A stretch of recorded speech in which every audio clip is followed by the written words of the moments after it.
Assalamualaikum warahmatullahi wabarakatuh. Perkenalkan, nama saya Nurul Izi Safaria, dan perkenalkan juga anggota kelompok kami ada Feby Kusuma, ada Nafa Julia, dan ada Sedi Septi. Di sini kami akan mempresentasikan tentang metode Layan Software Development atau bisa disingkat dengan LSD. Berikut agenda yang akan kami presentasikan, yaitu ada pengertian metode Layan Software Development, ada 7 prinsip dari si Layan ini, ada kelebihan dan kekurangan dari Layan Software Development, ada contoh penerapannya juga, dan terakhir ada kesimpulan. Di sini saya akan menjelaskan tentang pengertian Layan Software Development atau bisa disingkat dengan LSD. Layan Software Development adalah suatu proses engineering yang digunakan untuk mengembangkan dan menghasilkan suatu software berkualitas tinggi yang terjamin kehandalannya, sehingga tidak terjadi kegagalan dalam penggunaan software tersebut.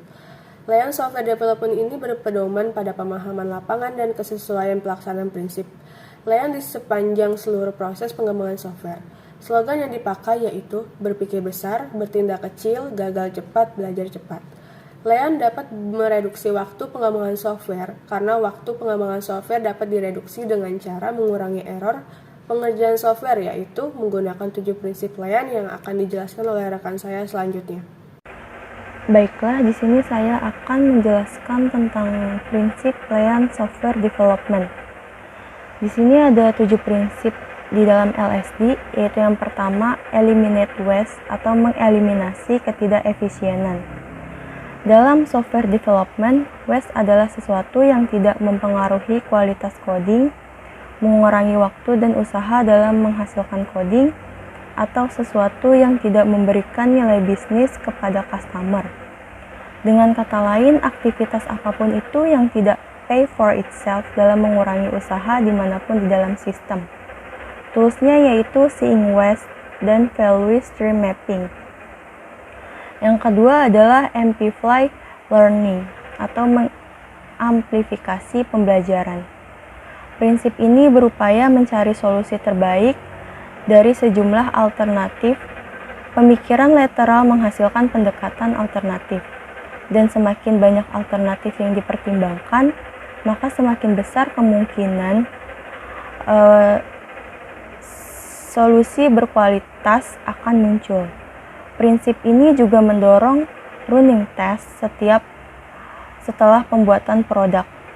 Anggap kegagalan sebagai peluang untuk memperkuat pembelajaran secara berkelanjutan. Yang ketiga adalah decide as late as possible atau menentukan keterlambatan sebagai hal yang mungkin. Gagasan itu adalah menunggu sampai apa yang disebut dengan istilah the last responsible moment untuk membuat sebuah keputusan. Di mana jika tim tidak membuat keputusan akan dibuat untuk mereka. Manfaatnya adalah untuk menghindari atau menunda biaya perubahan yang tidak jelas yang dapat terjadi jika belum pernah membatasi pilihan. Yang keempat adalah deliver as fast as possible atau mengantarkan secara cepat sebagai hal yang mungkin. Memutuskan selambat mungkin membutuhkan kerja produktif yang terfokus, oleh karena itu kita harus mengirimkan secepat mungkin. Memberikan secepat mungkin terutama berkaitan dengan pengembangan working product melalui serangkaian literasi cepat. Setiap rilis dapat fokus pada fitur produk inti, sehingga waktu dan upaya tidak terbuang untuk fitur yang tidak penting. Rilis yang sering memberikan peluang bagi klien untuk memberikan umpan balik untuk penyempurnaan lebih lanjut. Yang kelima adalah empower the team atau memberdayakan tim. Layan bertujuan untuk memberdayakan tim untuk yang mengikuti praktiknya. Ini mendorong manajer untuk mendengarkan tim developer, alih-alih memberitahu tim developer cara melakukan pekerjaan mereka. Manajer yang efektif membiarkan tim developer mengetahui sendiri cara membuat software. Yang keenam itu build integrity in atau membangun integritas. Maksudnya bertujuan untuk membangun produk yang berkualitas. Cara untuk membangun software berkualitas meliputi melakukan tinjauan terhadap work product, menyiapkan dan menjalankan automate test, refactoring code untuk menyederhanakan desainnya, menyediakan dokumentasi yang bermanfaat, dan memberikan komentar yang bermakna terhadap sebuah code. Yang ketujuh adalah see the whole atau melihat secara kesatuan atau keseluruhan. Pertahankan fokus pada pengalaman end user. Produk yang berkualitas bersifat kohesif dan dirancang dengan baik secara menyeluruh. Komponen individual harus melengkapi seluruh user experience. Selanjutnya ada kelebihan dan kekurangan LSD. Kelebihannya 1. LSD menghilangkan tahapan proses yang tidak perlu saat merancang perangkat lunak, sehingga berfungsi sebagai penghemat waktu yang menyederhanakan proses pengembangan. 2. Dengan fokus pada MVP, pengembangan perangkat lunak Leon memprioritaskan fungsi-fungsi penting, sehingga menghilangkan risiko menghabiskan waktu untuk membangun yang tidak berharga. Yang 3, ini meningkatkan kekuatan keterlibatan tim Anda.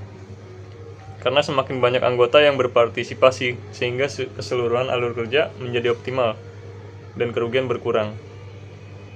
Selanjutnya itu kekurangan.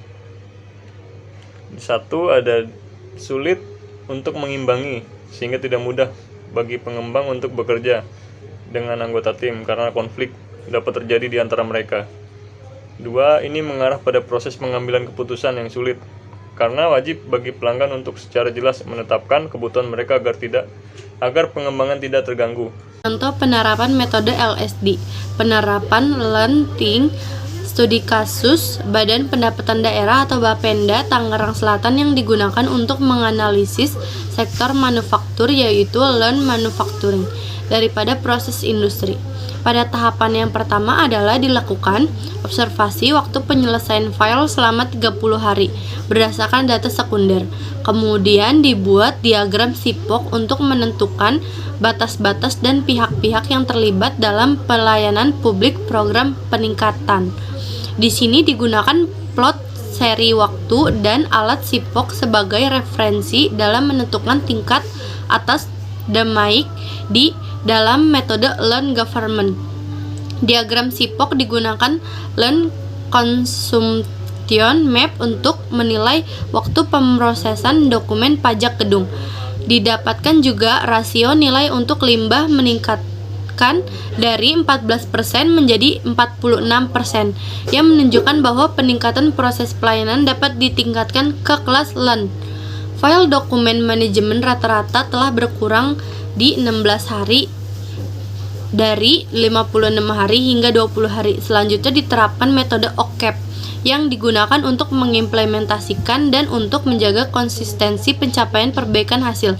Berdasarkan hasil dan diskusi OCAP, perlu adanya pengimplementasian Lean Government instansi pemerintahan atau Bapenda Tangerang Selatan. Jawa Barat berhasil menerapkan Lean Government model untuk memikirkan strategi mempertahankan perbaikan. Disarankan Lean Government ditingkatkan dengan solusi ideal untuk analisis keseluruhan terutama di Bapenda Tangerang Selatan. Jadi, birokrasi untuk mengelola dokumen pajak gedung baru adalah lebih baik daripada sebelumnya. Jadi, Lean Government harus diimplementasikan di atas Bapenda Tangerang Selatan dalam waktu dekat.